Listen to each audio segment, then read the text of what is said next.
వెతలు తీరును కృపలు దొరుకును సాటి లేనిది యేసుని నామం యేసునామమే మధురం మదిలో తలచిన ధన్యం యేసునామమే మధురం. ప్రభువునందు ప్రియ దేవుని బిడ్డలారా, నేటి వాక్య ధ్యానం కొరకు ప్రార్థన చేసుకుందాం. నేటి వాక్య ధ్యానానికి సహకారం ఇచ్చిన కుటుంబం చాటపర్రు రోడ్డు వాస్తవ్యులు బేబీ గుత్తుల రన్విత మొదటి జన్మదినం సందర్భంగా గుత్తుల కొండలరావు గారు, రమ్యశ్రీ గారు, తాత నాన్నమ్మ లేటు గుత్తుల వెంకటేశ్వరరావు, అనసూయమ్మ గారు, తాతయ్య అమ్మమ్మ జక్కంశెట్టి సూర్యనారాయణమూర్తి, రమణమ్మ గారు, సోదరుడు కొండలరావు గారికి, సహోదరి రమ్యశ్రీ గారికి ధన్యవాదాలు. గుత్తుల రన్వితాకు దేవుని ఆశీస్సులు. అనసూయమ్మ గారికి, జక్కంశెట్టి సూర్యనారాయణమూర్తి, రమణమ్మ గారికి కృతజ్ఞతలు. ప్రార్థన. మమ్మలను మిక్కిలిగా ప్రేమిస్తున్న మా తండ్రి, వందనాలు. ఈ దినము రన్విత కొరకు ప్రార్థిస్తున్నాము. నూతన జన్మదినమును దయాకిరీటం ఇచ్చారు. కొండలరావు, రమేశ్వరిని మీరు ఆశీర్వదించండి. అనసూయమ్మ గారిని దీవించండి. అయినా బిడల పక్షంగా మీ మేలు ఆశీర్వాదం కోరుతున్నాము. నూతన దయా సంవత్సరం కిరీటం ఇచ్చారు. రన్వితను ఆశీర్వదించి ఆరోగ్యము, శారీరక ఎదుగుదల, మానసిక ఉల్లాసం దయచేయండి. నేటి వాక్య ఉపదేశం ద్వారా మీరు మాతో మాట్లాడండి. మా రక్షకుడైన యేసునామమున ప్రార్థిస్తున్నాం తండ్రి, ఆమేన్. ప్రియమైన దేవుని బిడ్డలారా, గలతీ పత్రిక 5వ అధ్యాయం 16వ వచనం. గలతీ పత్రిక చాలా గొప్ప పత్రిక అండి. మునుపెన్నడూ ఎరుగనటువంటి విశేష విశ్లేషణ ఈ గ్రంథంలో నేను చూడగలిగాను. 16వ వచనంలో పౌలు గలతీ సంఘానికి ఏం చెబుతున్నాడంటే, నేను చెప్పున్నది ఏమనగా, but I say to you walk by the spirit, walk by the spirit and you will not gratify the desires of the flesh, and you will not gratify the desires of the flesh. ఆత్మానుసారముగా నడుచుకునండి, అప్పుడు మీరు శరీర ఇచ్ఛను నెరవేర్చరు. ఉదయాన్నే లేస్తాం, ప్రార్థన చేసుకుంటాం, రాత్రి పడుకునే ముందు ప్రార్థన చేసుకుంటాం. ఈ రెండు ప్రార్థనల మధ్య మనం మన అనుదిన దినచర్యలో మన ప్రవర్తన నియమావళి స్పష్టంగా గుర్తెరగాలి. శరీర ఇచ్ఛలు స్పష్టంగా చెప్పాడు. శరీర ఇచ్ఛలు, శరీర కార్యాలు. ఈ శరీర ఇచ్ఛ ఏం నెరవేర్చుకోవాలనుకుంటుందని శరీర కార్యాలు నెరవేర్చుకోవాలనుకుంటుంది. మన శరీరానికి ఒక ఇచ్ఛ ఉంటుంది, కోరిక అన్నమాట. ఇచ్ఛ అంటే కోరిక, శరీరం యొక్క కోరికలు, శరీరం యొక్క కోరికలు. కొంచెం ఇక్కడ ఆగాలి. పౌలు రోమాపత్రిక 7వ అధ్యాయంలో చెప్పింది ఏంటంటే, నా శరీరము పాపమునకు అమ్మబడి ఉన్నది. గుర్తెట్టుకోండి, శరీరము పాపానికి అమ్మబడింది. శరీరమున పాపపు స్వభావం నివాసం చేస్తుంది. రక్షింపబడిన వ్యక్తిలో నూతన స్వభావము పరిశుద్ధాత్మ చేత సృజించబడి అనుగ్రహించబడుతుంది. శరీరమున ఉన్న కారణం చేత ఈ ప్రాచీన పాపపు స్వభావం కూడా కొనసాగుతూ ఉంటుంది. ఆత్మలో నూతన స్వభావం పరిశుద్ధాత్మ చేత, శరీరములో పాపపు స్వభావం శరీరమును జీవించుట చేత మనం తప్పక కలిగి ఉంటాం. అందుకే విశ్వాసి సైతం పాపం చేసే ప్రమాదం ఉంది. విశ్వాసి పాపము చెయ్యడు, చేశాడు అంటే అతడు కాదు, అతని శరీరమునందు నివసిస్తున్న పాపము స్వభావము.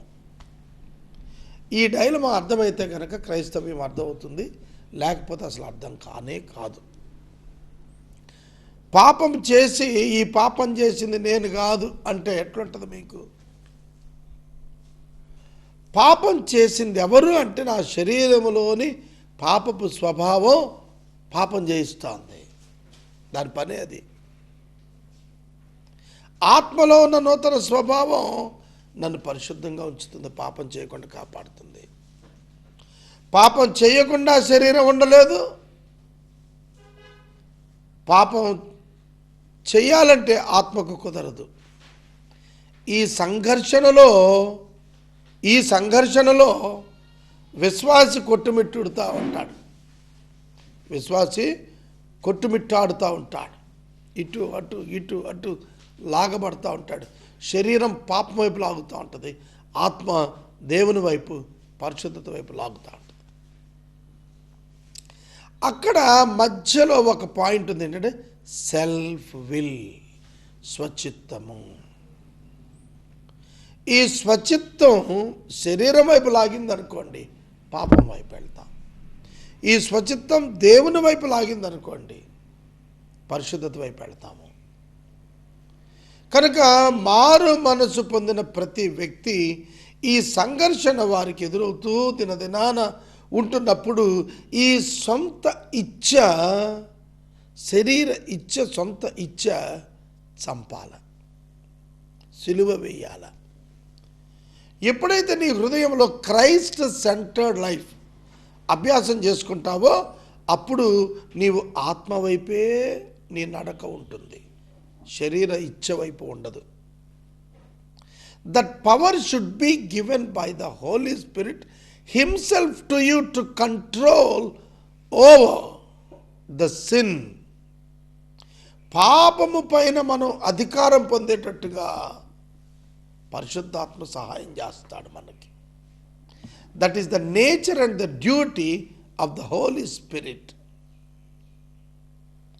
పరిశుద్ధాత్ముని యొక్క స్వభావము క్రియ ఏమిటంటే మనలను పాపము నుండి తప్పించటం, పాపం వైపు వెళ్లకుండా ఆపటం, పాపము నుండి మనల్ని పరిశుద్ధులుగా చేయటం.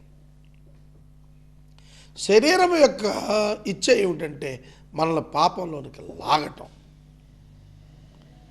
ఈ సంఘర్షణ పాపులకు ఉండదు. పాపి పాపం చేస్తూనే పోతాడు, పరిశుద్ధతను గుర్చిన, దైవ పరిశుద్ధతను గుర్చిన ఆలోచనకి వెళ్ళడు, దైవ పరిశుద్ధతను గుర్చిన ఆలోచనకి వెళ్ళడు.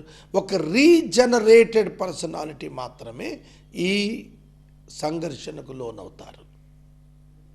అందుకే పౌలు ఏం చెప్పాడంటే, నేను మీతో చెప్పినదేమనగా ఆత్మానుసారముగా నడుచుకొనుడి, but I say unto you walk by the Spirit. Walk by the Spirit. ఆత్మ ఎలా చెబితే అలా నడుచుకో. ఆత్మ ఎక్కడ ఉన్నది? ఆత్మ అంతరంగంలో ఉన్నది. The spirit of God dwelling in us, in our heart, and it guides us and it makes us to walk in the righteousness. నీతి మార్గములో మనం నడుచున్నట్లుగా ఈ అంతరంగంలో ఉన్న పరిశుద్ధాత్మ దేవుడు శ్రద్ధ తీసుకుంటాడు. obey the voice of the Holy Spirit which is dwelling in you.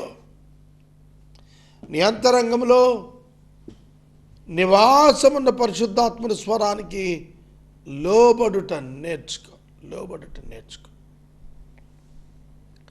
ఆత్మానుసారముగా నడుచుకొనండి. Walk by faith, walk by spirit.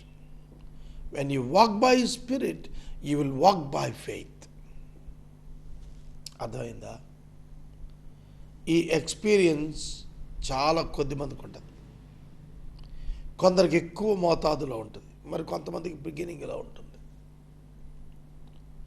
ఒక ఆత్మ సంబంధమైన కార్యాన్ని దేవునిపై నమ్మకంతో విశ్వాసంతో అటెంప్ట్ చేయమంటే మీరు ఎట్లా ఫీల్ అవుతారు?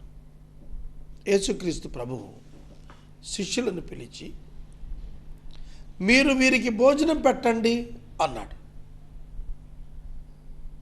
మీరే వీరికి భోజనం పెట్టండి.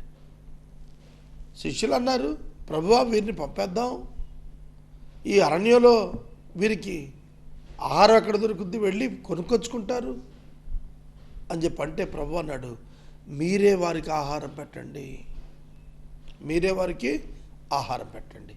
ఎంతమంది ఉన్నారు తెలుసా? 5,000 మంది పురుషులు ఉన్నారు. నా అంచనా 20,000 అండి. 5,000 పురుషులు, 5,000 స్త్రీలు, 2 పిల్లలు, 15 నుంచి 20,000. 20,000 మందికి ఆహారం పెట్టమంటున్నాడు ప్రభు. నో కుకింగ్ ప్లేస్, వంట చేసింది లేదు. నో ఫుడ్ మెటీరియల్, ఆహార పదార్థాలు లేవు, పుల్లలు లేవు వండటానికి, ఏమీ లేవు. టైం అయిపోయింది, భోజనం టైం అయిపోయింది. అప్పటికే చాలా అయింది భోజనం టైం అయ్యి. కానీ ప్రభు అంటున్నాడు, మీరు వారికి భోజనం పెట్టండి.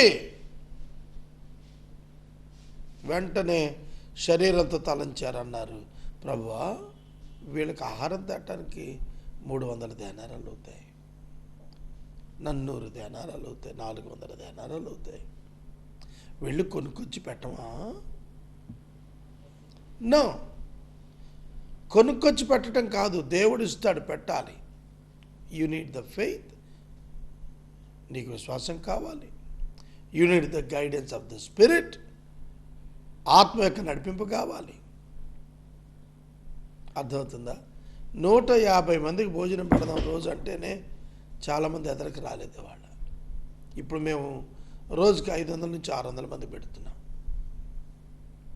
Purely based on faith and God, దేవునిపై విశ్వాసంపై ఆధారపడే నేను చేస్తోంది ఈ పని. మీరు ఒకసారి ఆలోచించండి. పేతురు షాక్ అయిపోయి ఉంటాడు, ఆంధ్రే షాక్ అయిపోయాడు. మీ దగ్గర పిల్లలారా ఏమైనా ఉందా తింటాకి? ఎంత ఉంటుంది? ఎవడు తెచ్చుకుని ఒక క్యారేజ్ తెచ్చుకుంటాడు, అంతకంటే ఎక్కువే ఉంటుంది. చిన్న పిల్లల దగ్గర 5 రొట్టెలు 2 చేపలు ఉన్నవి అని ఆంధ్రయ్య వాటిని తీసుకొచ్చి ఇచ్చాడు. ప్రభు వెంటనే మీరు వరుసల్లో కూర్చోబెట్టండి వాళ్ళని. వాళ్ళకేం అర్థం కావట్లా, శిష్యులకి వరుసలో కూర్చోబెట్టారు. ఆయన ఆకాశం వైపు కనులెత్తి స్తోత్రం చెల్లించి, he didn't pray, he praised God. ఆయన స్తోత్రం చెల్లించి వాటిని విరిచి వారికి ఇవ్వగా అవి విస్తరించుట ప్రారంభించాయి. అవి విస్తరించుట ప్రారంభించాయి. వాక్ బై స్పిరిట్, ఆత్మ ద్వారా నడవటం అంటే అది. యు మస్ట్ బిలీవ్, నువ్వు తప్పక నమ్మాలి. ఏదైతే నీ యొద్ద లేదో అది ఉన్నదని నీవు నమ్మాలి. ఆత్మ ద్వారా నడిచినప్పుడు అనుమానం ఉండదు. ఆత్మ ద్వారా నడిచినప్పుడు ఏ అవిశ్వాసం ఉండదు. ఆత్మ లేకుండా ఆలోచిస్తే అంత అవిశ్వాసమే, అంత కష్టతరమే, అంత అసాధ్యమే. అందుకే పౌలు, నేను చెప్పున్నది ఏమనగా ఆత్మానుసారంగా నడవండి, అప్పుడు మీరు శరీర ఇచ్చను నెరవేర్చరు. శరీరం ఎంతవరకు స్వార్థాన్ని కోరుకుంటుంది, ఎందుకంటే ఇందులో ప్రాచీన పాపపు స్వభావం ఉంది కనుక పాపాన్ని కోరుకుంటుంది. కానీ ప్రభు పరిశుద్ధతను కోరుకుంటాడు. ఆత్మదేవుడు మనలో నీతిని కోరుతాడు, అవినీతిని కోరడు. ఒక ట్రాన్స్పరెంట్ ఇంటెగ్రిటీ తోటి నీవు జీవించగలుగుతావు. నేను మనవి చేస్తున్నాను, మీరు శరీరం ఇచ్చల చొప్పున నడవకండి, స్వార్థం చొప్పున నడవకండి, నేను అనే అహం చొప్పున నడవకండి. నేను ఏ పాటి వాడను ప్రభు అనాలి తప్ప నా అంతటి వాడు లేడయ్యా అనకూడదు. గుర్తుపెట్టుకోండి. వాక్యం వింటున్న ప్రతి ఒక్కరికి దేవుని యొక్క హెచ్చరిక ఏమిటంటే, శరీరము మనల్ని అవమానం పాలు చేస్తుంది. శరీర ఇచ్చలు మనల్ని వెనక్కి లాక్కెళ్ళిపోతాయి. శరీరపు ఇచ్చల నెరవేర్పు కొరకైన వెంపర్లాటతనం ఆత్మ సంబంధమైన వ్యక్తికి తగినటువంటిది కాదు. If you are a spiritual man, you should lead by the spirit. శరీరం ఆత్మకును, ఆత్మ శరీరమునకును విరోధముగా అపేక్షించను. అవి ఒకదానికొకటి వ్యతిరేకంగా ఉన్నవి కనుక మీరేమి నిశ్చయించుదురో వాటిని చేయకపోతారు. చూడండి, ఎప్పుడైతే ఆత్మ మీద ఆధారపడకుండా శరీరం మీద ఆధారపడ్డామో చెప్పాడు, మీరు అనుకున్న ఏమి చేయలేరు అని చెప్పాడు. మీరేమి ఇచ్చేయింతురో వాటిని చేయలేరు. ఇప్పుడు ఒక ఉదాహరణ చెప్తా. ఇప్పుడు నేను లయన్స్ క్లబ్లో లయన్స్ పైన ఆధారపడ్డాను అనుకోండి, ఈ ప్రోగ్రాం కండక్ట్ చేయడానికి నేను చేయలేను. నా కులం పైన ఆధారపడ్డాను అనుకోండి, నేను చేయలేను. ఉద్యోగులపై ఆధారపడ్డాను అనుకోండి, నేను చేయలేను. అర్థమవుతుందా? ప్రభువుపై ఆధారపడ్డాను అనుకోండి, ఖచ్చితంగా చేయగలను. కనుక ఇప్పుడు నేను చేయదలిచినది చేయుట ఎవరి చేతుల్లో ఉంది? నా చేతుల్లోనే ఉంది. నేను శరీరం ప్రకారం నడిస్తే చేయలేను, ఆత్మ ప్రకారం నడిస్తే చేయగలుగుతాను. కాబట్టి నేను ఆత్మపై ఆధారపడాలి. పరిశుద్ధాత్మపై ఆధారపడిన యొక్క ప్రతి అడుగును ఉంచాలి. శరీరం ఉప్పొంగుతుంది, దాని ప్రకారం నడవకూడదు. This is the beautiful concept. Every believer has to follow, mandatory, compulsory. ఒక్క మాట చెబుతాను, మీరు యథార్థంగా దేవుని పక్షంగా నిలబడితే దేవుని దీవెనలన్నీ మీ తలపై వర్షింపబడతాయి. అసాధ్యాలు సాధ్యం చేస్తాడు దేవుడు, మనం కాదు. మీకు నిన్నటి దినం ఒక సాక్ష్యం చెప్పాలి. నేను ఈ ప్రాజెక్ట్లో కొంత లిక్విడ్ క్యాష్ అవసరం అవుతుంది నాకు. వెజిటబుల్స్కి కానివ్వండి, ఎగ్స్కి కానివ్వండి, గ్యాస్కి కానివ్వండి. You can't believe, I'm travelling towards Chintalapudi. Yesterday Chintalapudi వెళ్తున్నాను. మా స్టాక్ ఇన్ఛార్జ్ చెప్పాడు, అయ్యా ఇవి లేవు, పలానావి లేవు మాకు. I said to him, it will come, వస్తాయిరా అని చెప్పాను. నేను చింతలపూడి రీచ్ అయినప్పుడు I got eggs, 400 eggs. One sister sponsored. ఆత్మచేత నడుచుకోనండి అన్నదానికి చెబుతున్నాను. I depend on God for everything. So నేను వెళ్ళాను, అక్కడ బైబిల్ స్టడీలో ఉన్నాము. వాళ్ళకు అడిగాను నన్ను, how it is possible. In front of them, వారి ఎదుటే పోతునూరు నుండి ఒక సహోదరి నాకు, she send me 7,000 for my personal gift. 7,000 రూపాయలు నాకు వ్యక్తిగతంగా ఆమె ఒక గిఫ్ట్గా పంపించారు. I praised God. Immediately I turned that 7,000 rupees towards the hunger project. ఆత్మచేత నడిపించబట్టం అంటే నా స్వార్థం కోసం కాదు. ఏది చేయించానో దానిని చేయటానికి ఆత్మ నన్ను నడిపిస్తున్నాడు గ్రహించాను. నేను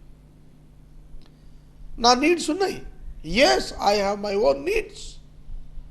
నేను 7,000 నేను చేస్తే దేవుడు 19,000 rupees నాకు నా ఒక నీడ్ ఇవాళ మార్నింగ్ దేవుడు తీర్చాడు. దేవుణ్ణి తెలుసుకోండి. మొదట పరిశుద్ధాత్మను తెలుసుకోండి. యేసు ప్రభుని గురించి తెలుసుకోండి. How God will react. నీపై నీవు ఆధారపడితే దేవుని సహాయం పొందలేవు. అది నిన్ను నిష్ప్రయోజకుని చేస్తుంది, నిష్ఫలుని చేస్తుంది, నిన్ను ఓటమికి తీసుకెళ్తుంది. కానీ పరిశుద్ధాత్మపై ఆధారపడితే, దేవునిపై ఆధారపడితే నీ కార్యములు జరిగి తీరుతాయి.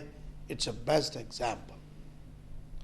కానీ లోకం యొక్క టీచింగ్ ఏంటో తెలుసా? Trust yourself. నీలో శక్తులు ఉన్నవి, నీలో potentialities. Yes, I agree. Everyone has the potentiality, but everyone needs the grace of God and the will of God. అసలు టాలెంట్స్, పొటెన్షియాలిటీస్ లేని మనిషి ఎందుకు ఉంటాడండి?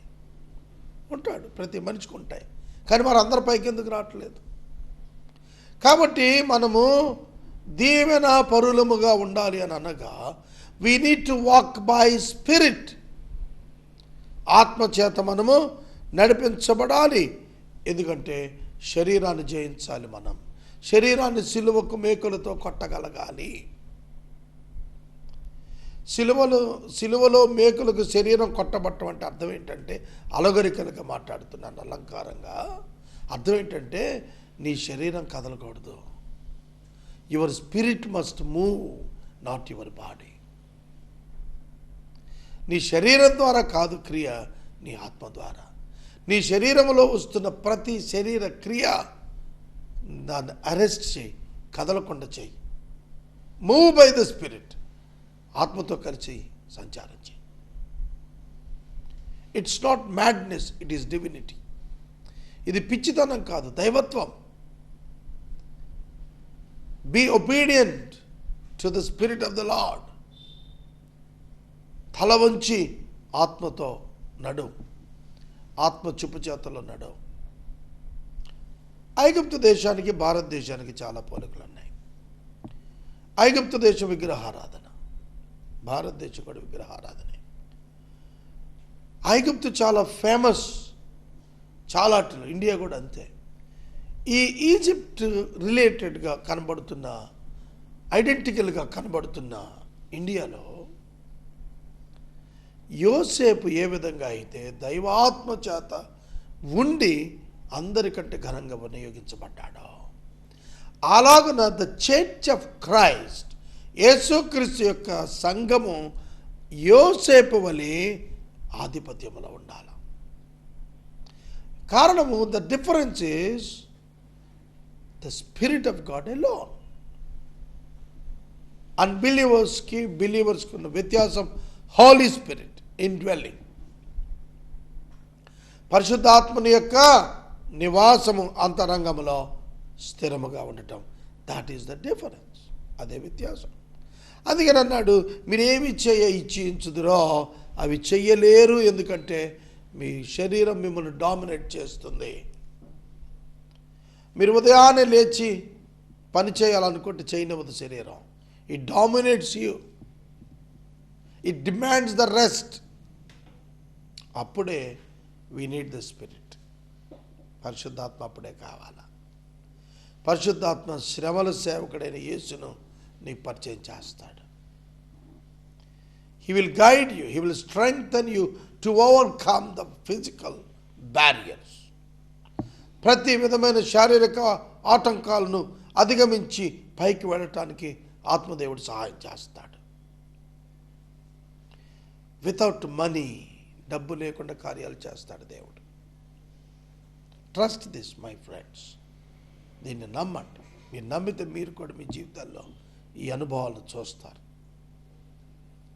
మీరు ఆత్మ చేత నడిపించబడిన ఎడల ధర్మశాస్త్రానికి లోనైన వారు కాదు. But if you are led by the spirit, you are not under the law. ధర్మశాస్త్రం ప్రకారం మీరు నడిస్తే మీరు శరీరంలో ఉన్నట్టు. ఆత్మ ప్రకారం నడిస్తే ధర్మశాస్త్రంలో వేరుగా ఉన్నట్టు. ధర్మశాస్త్రానికి మనం దాసులం కాదు, ఆత్మయందు స్వతంత్రులం. We have direct access to the throne of God through Jesus Christ. Could you understand? Would you realize? నీవు తెలుసుకున్నావా? అర్థం చేసుకున్నావా? దేవునితో యేసుక్రీస్తు ద్వారా అనుసంధానం అవుతున్నాము. Law never do that. ధర్మశాస్త్రం ఎన్నడూ చేయలేకపోయింది. అది యేసుక్రీస్తు చేశాడు. మనలను తండ్రితో సమాధానపరిచాడు. We are in Christ and in God. కొలసి 3 అది చెబుతాను. వీఆర్ ఇన్ క్రైస్ట్, క్రీస్తు నందున మనం క్రీస్తు లోపట దాచబడి ఉన్నాం. మనం క్రీస్తు లోపట దాచబడి ఉన్నాం కాబట్టి మనము మోర్ సెక్యూర్డ్ ఇన్ స్పిరిట్. కాబట్టి శరీర ఇచ్చలను మనం నెరవేర్చాం. శరీర కార్యాలు స్పష్టము, జారత్వము, అపవిత్రత, కాముకత్వము, విగ్రహారాధన, అభిచారము, ద్వేషము, కలహము, మత్సరము, మత్తత, క్రోధం, భేదం, విమతం, అసూయ, అల్లరితో కూడిన ఆటపాటలు. అల్లరితో కూడిన ఆటపాటలు. ఇవి ఎక్స్ప్లెయిన్ చేయాలంటే ఎన్ని రోజులైనా తీసుకోవచ్చు. ఏం అభ్యంతరం లేదు. ఒక్కొక్కటి లక్షణం బైబిల్లో ఉన్న క్యారెక్టర్స్ని ఎట్లా పతనానికి తీసుకెళ్ళిందో చెప్పుకోవచ్చు. కనుక ఇవి నేను కొంచెం ఎక్స్ప్లెయిన్ చేస్తా. ఎందుకంటే గలతీ పత్రిక అర్థమైతే మీరు పాపం జోలికి వెళ్ళరు. పాపం నుండి విజయం ఎలా పొందాలో మీరు సులువుగా నేర్చుకుంటారు. నేటి వాక్య ధ్యానానికి సహకారం ఇచ్చినటువంటి కుటుంబం ఏలూరు చాటబరు రోడ్డు వాస్తవ్యులు గుత్తుల రన్విత బేబీ ఫస్ట్ బర్త్డే సందర్భంగా తల్లిదండ్రులు కొండలరావు గారు, రమేశ్రీ గారు, నాన్నమ్మ అనసూయమ్మ గారు, తాత అమ్మమ్మ జక్కంచెట్టు సూర్యనారాయణమూర్తి గారు సహకారమిస్తున్నారు. బిడ్డను ప్రభు దీవించును కాక. ప్రార్థన చేసుకుందాం. పరిశుద్ధుడైన తండ్రి, ప్రేమగల ప్రభు, మీకు వందనాలు, స్తోత్రాలు. రన్విత కొరకు మీకు కృతజ్ఞతలు చెల్లిస్తున్నాను. అనసూయమ్మ గారి కొరకు వందనాలు. తమ్ముడు కొండలరావు సహోదరి రమేశ్వరిని దీవించండి. దొంగ ముత్యాలరావు గారి కుటుంబాన్ని మీరు ఒకసారి జ్ఞాపకం చేసుకుని అమ్మాయిని, బిడ్డలను మీరు ఆశీర్వదించండి. ప్రభు, ఈ కుటుంబాలన్నింటినీ కూడా మీ కృపలో వర్తిల్ల చేయండి. క్రీస్తుని ఎరుగుటకు అందరికీ కృపనివ్వండి. వాక్యం విన్న వారందరూ దీవించండి. యేసు నామమున వేడుచున్నాం తండ్రి, ఆమేన్. తండ్రి అయిన దేవుని ప్రేమ, కుమారుడిని యేసయ్య కృప, పరిశుద్ధాత్మ దేవుని అన్యోన్య సహవాసం సదా మనకు తోడైనగాక. ఆమేన్.